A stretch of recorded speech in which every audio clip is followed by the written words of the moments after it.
18h sur TV Vendée. Bonjour et bienvenue dans votre journal du jeudi 27 avril. Au sommaire, les premières arrivées des aventuriers de la Golden Globe Race. Après celle du concurrent hors course Simon Cowen, celui de la navigatrice victorieuse Kirsten Neuschaeffer ne saurait tarder. Elle devrait franchir la ligne d'arrivée avant 19h. Et puis direction Barbâtre pour découvrir le cimetière paysager en construction. Un projet innovant en phase avec la nature. Il devrait être en capacité de contenir jusqu'à 300 concessions. En fin de la boxe, avec les premiers pas en catégorie professionnelle d'Enzo Gros, le jeune sportif 6 fois champion de France amateur en moins de 62 kilos achève sa préparation. Nous avons suivi un entraînement. Mais l'info du jour, c'est évidemment l'arrivée imminente de Kirsten Neuschaeffer, l'héroïne de la Golden Globe Race. Seule femme au départ de la course en solitaire, sans escale et sans électronique, elle s'apprête à franchir la ligne d'arrivée au Sables d'Olonne. Notre journaliste Colline Davy est à bord du bateau accompagnateur. Colline, où en êtes-vous ?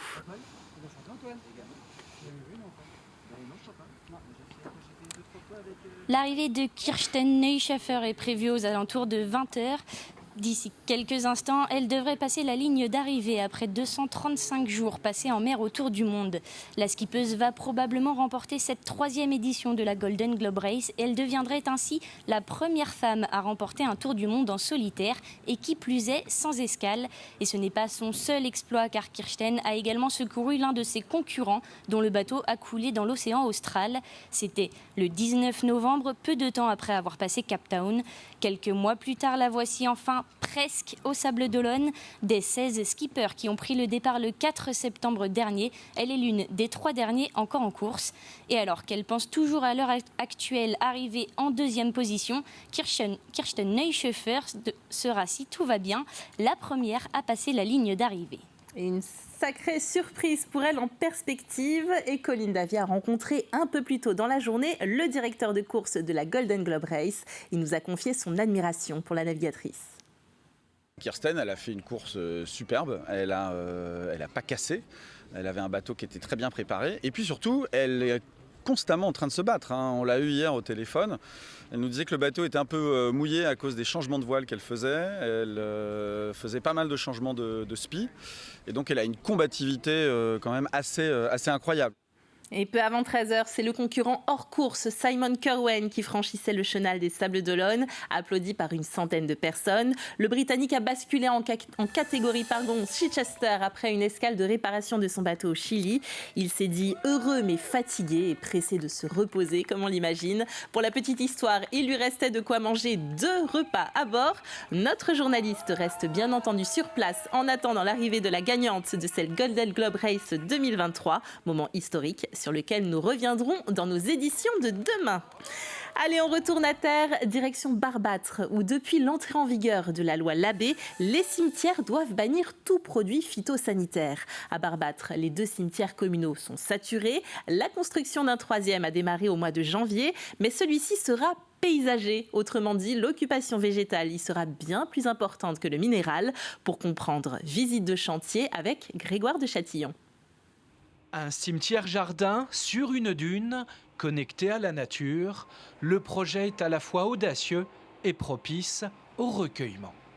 C'est vrai qu'on a la chance sur ce projet-là, sur le choix du site, d'avoir un site quand même exceptionnel, comme vous le voyez, qui est inscrit dans la forêt. Alors, c'était une clairière initialement, il n'y avait pas d'arbres sur le site, donc on n'a retiré aucun arbre, on va en remettre. Par contre, mais c'est vrai que ça reste quand même très exceptionnel d'être dans un cadre comme ça, un cadre dunaire, entouré d'un site Natura 2000, de la forêt domaniale de Barbâtre, et aussi avec des vues lointaines comme ça sur la baie de Bourgneuf. Alors on la devine uniquement, mais c'est vrai que c'est vraiment exceptionnel et magnifique comme site. Un projet de futur cimetière était dans les tablettes de la commune depuis plus de 30 ans.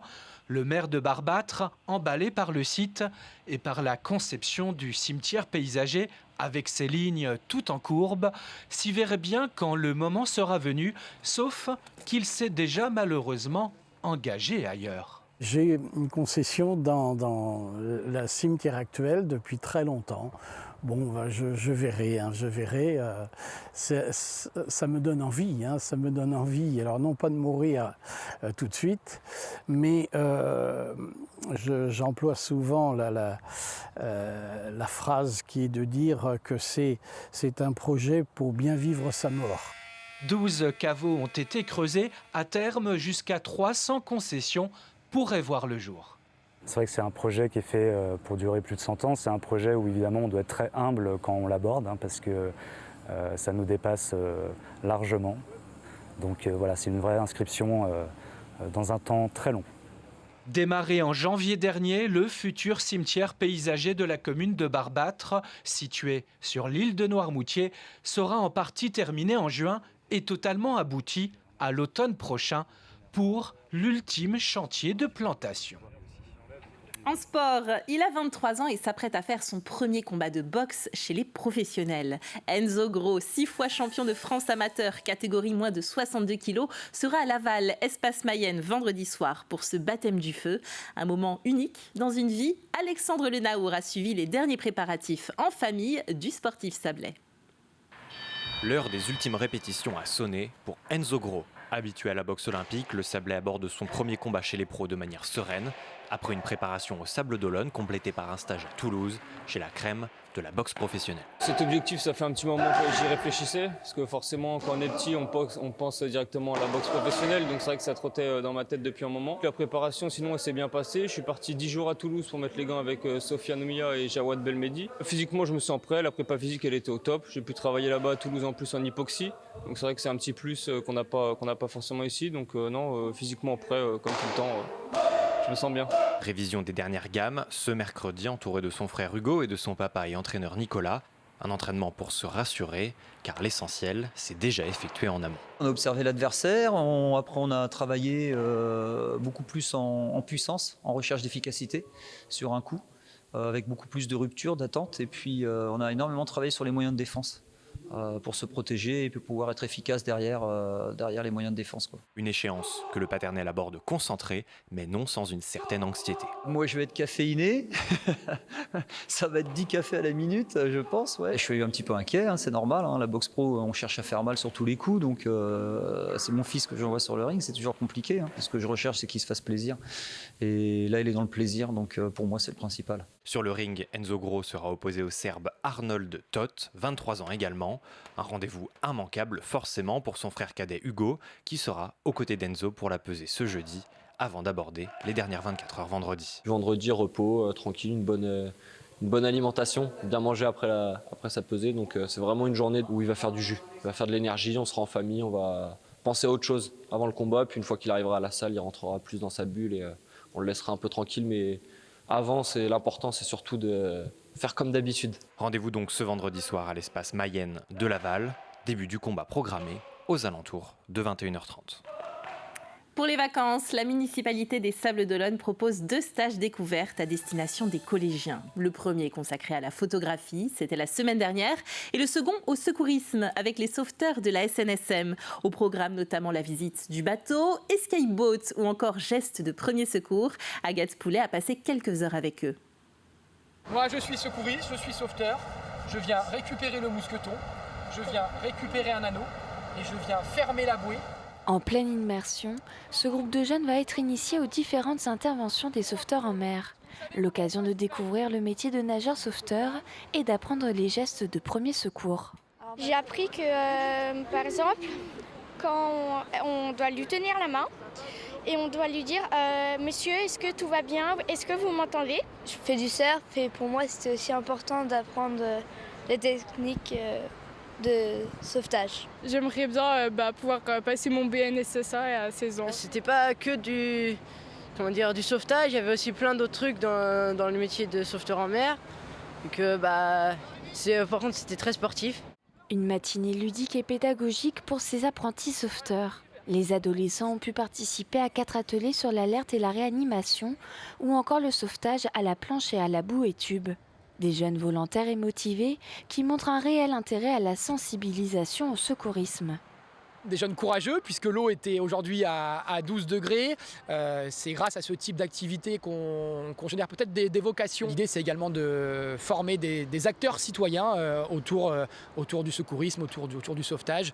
Rappelons que voilà, n'importe qui peut être témoin d'une situation et peut agir le cas échéant. Cette activité fait partie du stage découverte du programme Ado Action mis en place pour la première fois par la ville des Sables d'Olonne. L'objectif est de proposer des vacances pour mieux connaître son environnement tout en s'amusant. C'est vraiment encourager ce civisme à la vendéenne, ce civisme à la sablaise, c'est-à-dire je connais ma cité, je l'aime et je fais en sorte de m'y engager. Pendant cette semaine de vacances en partenariat avec la SNSM, les adolescents ont pu visiter le bateau et aller au centre aquatique des Sables d'Olonne. À la Gaubretière, la grande roue de 45 mètres de haut de Mindron Productions s'installe ce vendredi et jusqu'au 14 mai. Renommée La Roue Cool, elle est accompagnée d'une programmation musicale aussi joyeuse que festive. Une trentaine de concerts et d'animations diverses sont prévus. Et pour lancer les festivités et marquer les 7 ans de Mindron Productions, un spectacle son et lumière nocturne avec 400 drones est prévu vendredi soir. Et puis notez enfin qu'à l'occasion des 35 ans du Festival de Poupées, TV Vendée diffuse un documentaire inédit suivi d'un entretien. Première diffusion ce vendredi 19h45 et 22h45, ainsi que tout au long de ce long week-end qui nous attend, et bien entendu en replay sur notre site internet tvvendée.fr.